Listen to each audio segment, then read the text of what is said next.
Hola, ¿qué tal? Les saluda Erika Fontalvo, directora del diario El Heraldo desde Barranquilla.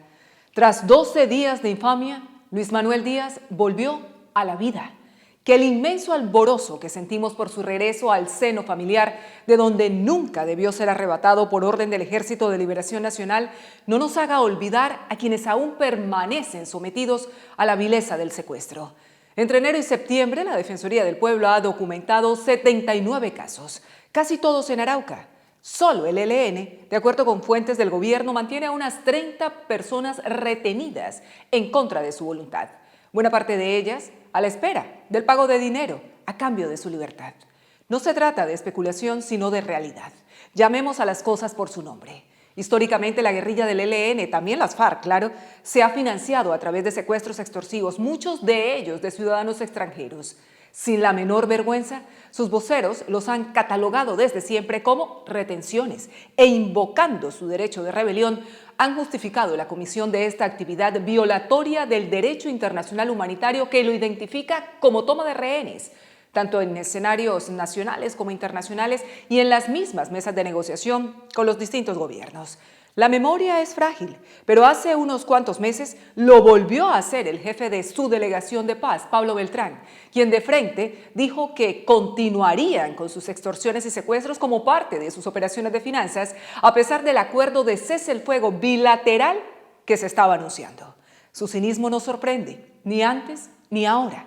La Comisión de la Verdad estima que de las 50.000 víctimas que ha dejado este atroz crimen entre 1990 y 2018, más de 9.500 son responsabilidad directa del ELN, que jamás se ha mostrado dispuesto a abandonar el secuestro, pese a tantas y tantas voces que le han insistido en que demuestre su real voluntad de paz, renunciando a él por completo.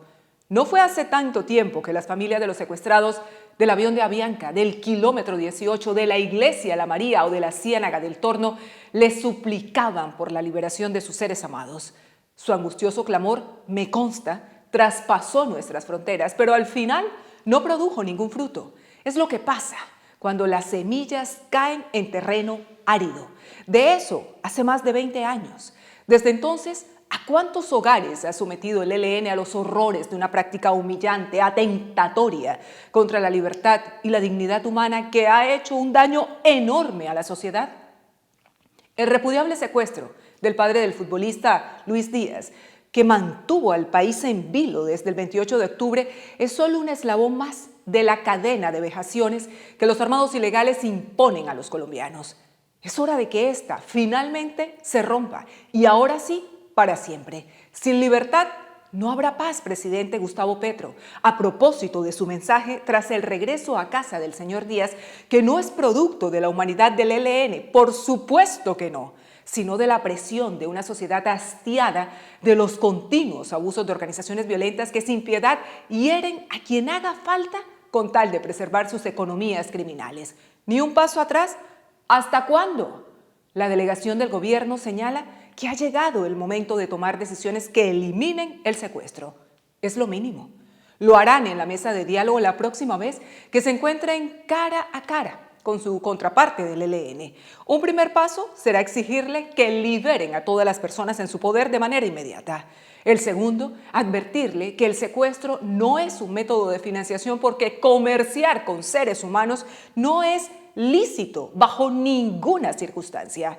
Y el tercero, que la discusión sobre los mecanismos de financiación solo se hará cuando aclaren los términos de su incorporación política en el escenario del fin del conflicto.